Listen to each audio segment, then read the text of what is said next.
Shalom Jemaat GG Kanan yang dikasih Tuhan. Bagaimana kabarnya di akhir pekan ini? Gereja terus mengingatkan saudara untuk terus menjaga kesehatan, berolahraga, dan mentaati protokol kesehatan.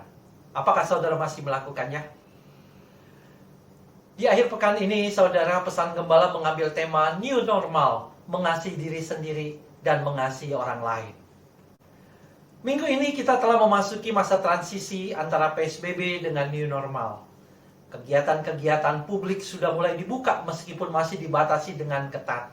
Kantor-kantor, mal-mal, dan tempat-tempat makan mulai dibuka kembali. Jalan-jalan mulai ramai kembali, lalu lintas di depan gereja kita juga sudah mulai macet lagi. Rumah-rumah ibadah juga sudah mulai dibuka kembali, termasuk gereja-gereja. Saudaraku, hal ini menjadi sebuah kesegaran baru bagi kita warga Jakarta setelah hampir 3 bulan kita dikurung di dalam rumah. Apakah saudara senang dengan kondisi ini? Memasuki kondisi baru ini, saya hendak mengingatkan kita semua. Ingat saudara, kita masih hidup dalam masa pandemi COVID-19. COVID-19 masih ada dan banyak berkeliaran di sekeliling kita. Kita belum bebas dari COVID-19.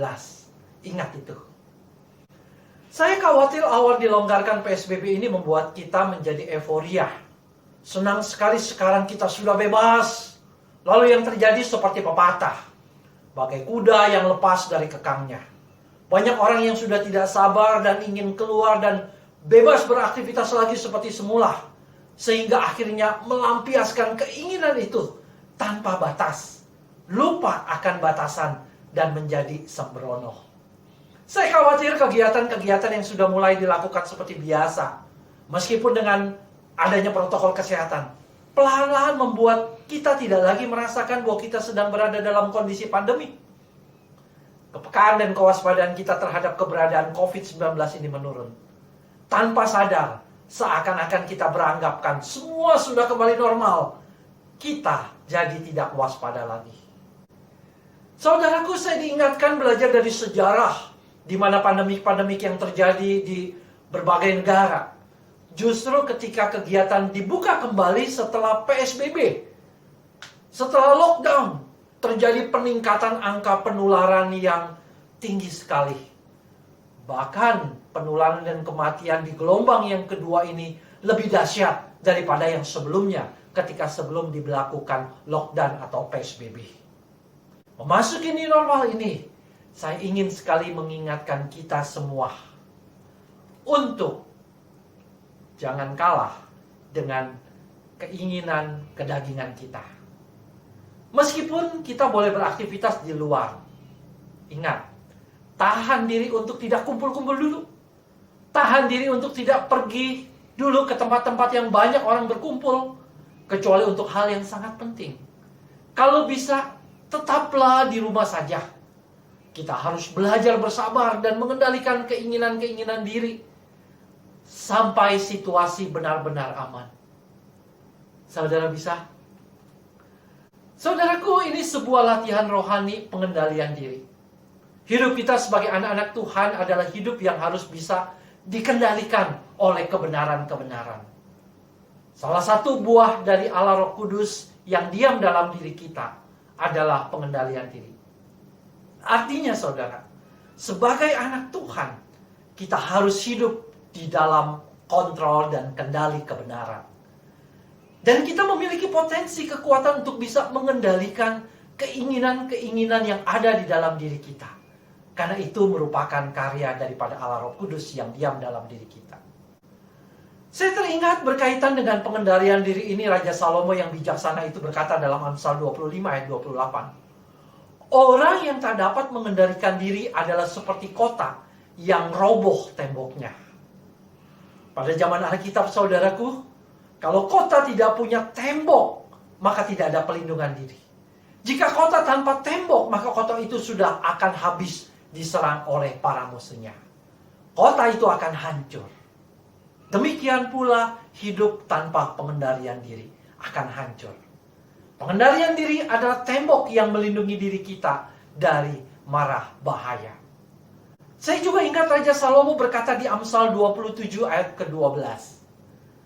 Kalau orang bijak melihat malapetaka, bersembunyilah ia. Saudaraku, apakah kita orang bijak atau orang bodoh?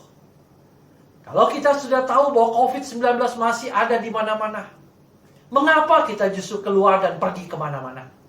Jelas COVID-19 ini masih ada dan berbahaya. Jauhilah, jangan dekat-dekat. Jadilah orang bijak dan jangan jadi orang yang bodoh. Apakah yang mendasari diri kita untuk mengendalikan diri dengan ketat terhadap diri kita? Saya juga teringat, saudara, akan hukum terutama yang diajarkan Tuhan kita, Tuhan Yesus kepada kita. Kasihilah Tuhan Allahmu dan kasihilah sesamamu manusia. Khususnya perintah yang kedua ini. Kasihilah sesamamu manusia seperti dirimu sendiri. Tuhan menekankan, saudara, di samping yang utama mengasihi Allah, kita mengasihi sesama kita seperti kita mengasihi diri kita sendiri. Mengapa kita harus ketat terhadap diri kita pada masa pandemi ini? Karena ini adalah tanggung jawab kita terhadap diri kita sebelum mengasihi orang lain. Kita harus bisa mengasihi diri kita sendiri. Terhadap diri kita, tentu kita tidak ingin tertular. Betul tidak? Kita sayang dan mengasihi diri kita. Tetapi kadang kita lupa dan sembrono. Kalau sudah tertular, baru kita menyesal. Mengapa kita harus ketat terhadap diri kita? Karena ini tanggung jawab terhadap diri orang lain. Kita punya tanggung jawab untuk mengasihi orang lain seperti kita mengasihi diri kita sendiri.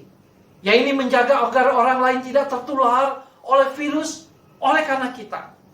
Kita yang mungkin masih muda di bawah usia 60 tahun relatif lebih kuat. Tetapi ingat, kita punya tanggung jawab untuk tidak menularkan virus kepada orang lain. Jangan sampai saudara kita bisa menjadi orang tanpa gejala yang menularkan virus ini kemana-mana. Saya juga diingatkan kalau membuat pesan gembala ini, kalau kita tidak bertanggung jawab terhadap keselamatan orang lain karena kita hidup sembrono dan kita membawa virus itu. Tidak hanya kita melanggar perintah Tuhan dengan tidak mengasihi sesama kita seperti diri kita sendiri. Kita juga masuk ke dalam kategori yang mungkin melanggar hukum ke-6. Jangan membunuh. Karena kita menyebabkan orang lain mengalami sakit atau bahkan kematian. Saudaraku yang dikasihi oleh Tuhan, di akhir pesan gembala ini saya mau mengatakan, kalau pada masa sekarang ini, saat pemerintah tidak lagi menetapkan PSBB, inilah saatnya. Diri kita sendirilah yang harus membuat PSBB bagi kita sendiri. Kita sendiri yang harus membuat pembatasan-pembatasan buat diri kita sendiri. Kita harus disiplin dan ketat terhadap diri kita. Sebagai wujud tanggung jawab kita. Mengasihi diri kita sendiri dan mengasihi diri orang lain. Itu yang dikehendaki oleh Tuhan kita, Yesus Kristus. Kiranya Tuhan Yesus memberkati kita. Salam bertumbuh di dalam Kristus, berubah di dalam hidup. Tetap semangat, majulah terus. Amin.